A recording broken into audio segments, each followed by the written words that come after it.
We're at the Imperial Palace at the very center of Tokyo in this absolutely beautiful setting on this summer day. And we're clearly in a very choice piece of real estate. Not only is it absolutely beautiful and with the great traditions of Japanese architecture and landscaping, but we're in the center of the world's largest metropolitan area, a metropolitan area of nearly 40 million people, and one of the bustling, booming, high-tech centers of the world economy. This is choice real estate. In the financial sense, it was estimated that at its peak value around 30 years ago, just the land of the Imperial Palace was given a market value, if it could have that, something like all of the land value of California. Well, that just showed the prices of real estate, of the commercial settings that surround the Imperial Palace are astounding. And of course, this is because Tokyo has long been the center of one of the most important, largest, and dynamic economies of the world. And the Imperial Palace is at the very center. And how Tokyo became the center, the capital of one of the most dynamic and important parts of the world economy is central to Japan's history and central to world history. And it's a story worth knowing and understanding, because this was not always the residence of the emperor. Today it is the residence of Japan's emperor, emperor of the Reiwa period, or the Reiwa emperor, with the emperor being Naruhito and Empress Masako. This place was, before being the royal residence for the emperors of Japan, was Edo Castle, Edo being the name for Tokyo before 1868. And during the period before 1868, this was a castle which was the residence not of the emperor, who at that previous time resided in Kyoto, but of the military ruler of Japan. Japan had a divided governance structure that goes back 900 years, and in some ways well before that. Japan has had an emperor that is dated back to 600 BCE. Emperor Jimmu in Japan's history is the first emperor of the people of Japan around 600 BCE. But the emperor, always being the leader of the nation and the representative of the nation and a divine personage in Japanese history, has not always been the actual ruler of Japan. From the period around 1185 until 1858, in fact, Japan was almost entirely governed by military rulers. The emperor was there in the seat of power with the divinity, but the actual political power lay with military rulers. They had the name shogun, shogun meaning a commander. And during that long period from 1185 until 1858, there were several shogunates. Shogunates meaning the periods of rule by one of the leading magnates, one of the leading aristocratic families of Japan.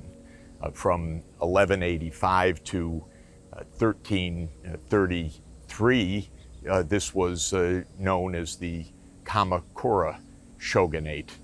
the capital of the military ruler was in the city of Kamakura. And then after internal battle among the large landowning clans of Japan, the so-called daimyos, a new shogun emerged and a new shogunate emerged, the Ashikaga shogunate, which was the shogunate from around 1336 till the 1560s, when again war broke out among the various daimyos, the various large landowning magnates, and it was at the very end of the 16th century, and indeed in the earliest years of the 17th century, dated to 1603, when a new shogunate emerged, the Tokugawa shogunate. And the Tokugawa shogunate ruled over Japan from 1603 to 1868, at which point the military rulers were ended and a political revolution took place, which created a civilian government, and civilian government that was to rule in the name of the emperor.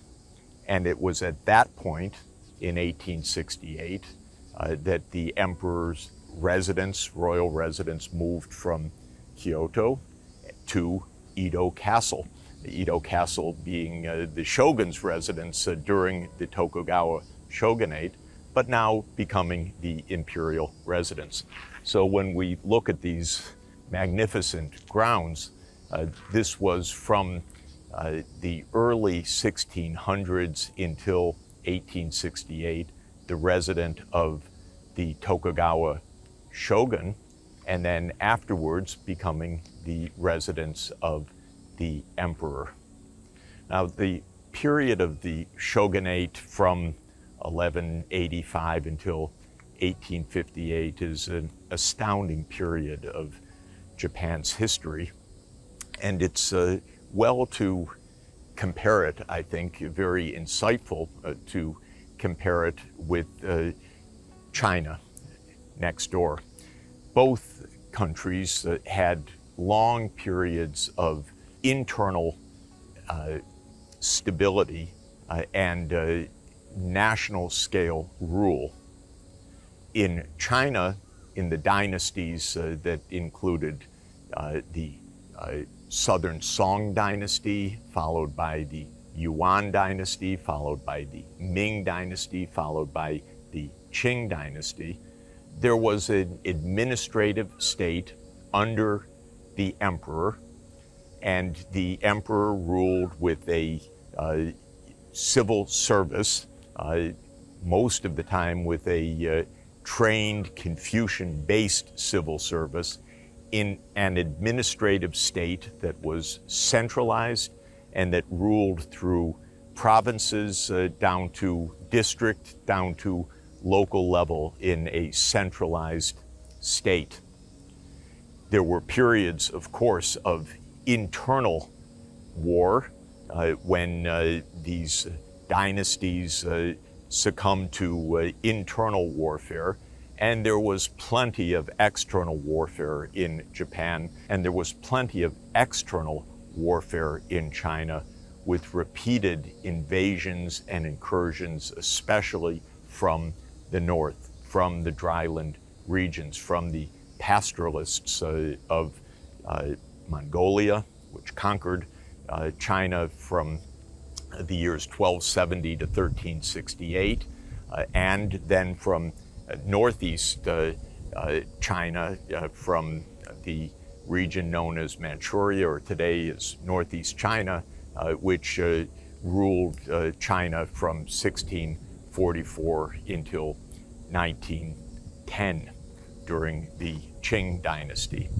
Now, in Japan, there were also long periods of internal rule without war, and a more or less centralized state, but it had a rather different foundation from China's governance.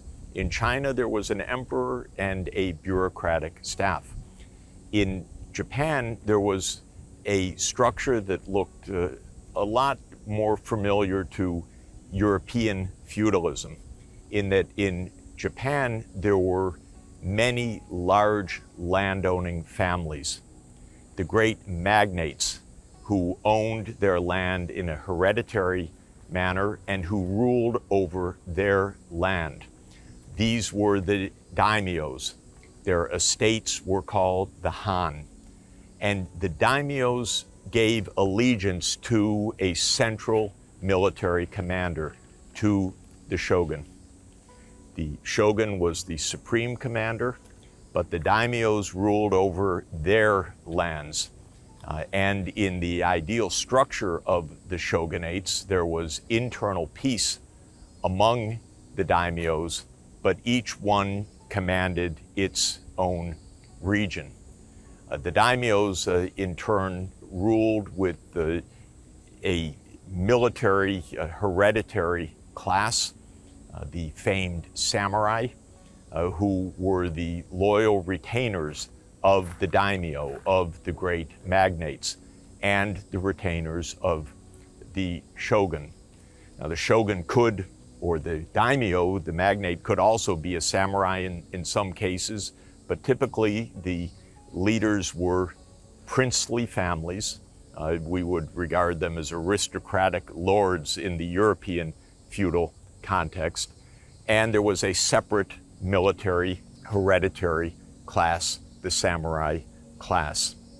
And when this system worked, there was peace among the daimyos, there was internal trade within Japan, but regulated trade, and the military class ideally was not engaged in warfare most of the time, but the samurai served actually as courtiers and protectors of the daimyos, and increasingly as also the administrators or the bureaucrats of the Hans, that is, of the estates of the daimyos. Well, there were periods of external threat, but relatively few, because unlike China, which is a continental nation and connected contiguously to dryland regions that were not part of the Chinese control, and therefore China being vulnerable to incursions, especially from the northern drylands, Japan had the distinctive feature of being an island nation, and therefore relatively protected from outside invasion. Most of the fighting that occurred between 1185 and 1858 during the period of the shogunates was internal, and even that was relatively limited in scale and scope, though at times there were ferocious battles of who would become the shogun. There were only 2 occasions, in fact, in which Japan was threatened by outside invasion, and those were a period of 7 years during the Mongol rule of China, because it was during the Yuan dynasty, when Kublai Khan was ruler of China, that the Mongols attempted twice to invade Japan. But they had to invade by sea, and Japan was protected by its samurai, and it turned out protected by the seas and nature itself, because in 1274, when the Mongols first sent their invading fleet, there were tremendous thunderstorms that disrupted the Mongolian fleet, which was forced to retreat. And in 1281, the Mongols tried again. They came in a massive fleet to invade the Japanese islands, and they were hit by a massive typhoon and the fleet was destroyed. And that typhoon came to be called, together with the thunderstorms of 1274, the Kami no Kazi, the winds of the gods, or known in the Western transliteration as the kamikaze winds, the divine winds that protected Japan from invasion. So it's very interesting that aside from that brief period, Japan did not face much external threat. It was not invaded for centuries. Japan was mainly left alone by China. The Chinese emperors expected the Japanese to come and pay tribute, which the Japanese did not want or like to do.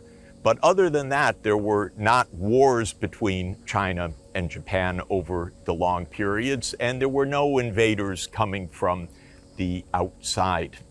Now, there was a threat, at least a perceived threat, in the first years of the Tokugawa shogunate, because in the early 1600s, when the new shogunate emerged and made its headquarters at Edo Castle, just behind me, there were now European naval vessels and European merchants showing up on a large scale throughout East Asia, throughout the island countries of Southeast Asia, and sailing into Japan and into China, and wanting trade. And there were missionaries coming as well, Jesuits and other missionaries coming to proselytize and to spread Christianity in Japan and in China. The reaction both by the Chinese, now the Qing dynasty, the Manchu ruling dynasty of China, which became the dynastic rule in 1644, and the Tokugawa shogunate, which became the ruling military class starting in 1603, was to resist the Western pressures and to close the country to the maximum extent from the risks of Christian missionaries, from the risks of invading forces and would-be colonizers and imperialist powers coming from Europe. So both China and Japan introduced a period of relative seclusion, not entirely, but very controlled trade. Protectionism, we can say, but protectionism as a part of state security. The missionaries were thrown out of Japan and similarly repressed in China. In China, all trade was focused in Guangzhou, in the Pearl River Delta in the south of China, in what became called the Canton system, when the Qianlong Emperor of China ruled that all trade must go through one main port. In Japan, in a similar way, a policy of sakoku, of isolation, was introduced beginning in the first years of the 1600s, and then by tighter and tighter edicts into the 1630s. And there were, again, as in China, only a few places where the Westerners could trade, and the main one being in Western China in the port of Nagasaki. And even in Nagasaki, only a few countries were allowed to trade with Japan: China, Korea, and the Dutch. And other than that, stay away. And so Japan entered a period during the Tokugawa shogunate of relative isolation, internal peace, a capital in Tokyo, and what turned out to be a remarkable period in which that peace turned into a kind of golden age of commerce and culture. because Tokyo became a remarkable trading center for internal trade. Merchants emerged, giving rise to some of the big names that would be the large companies of Japan into the 21st century.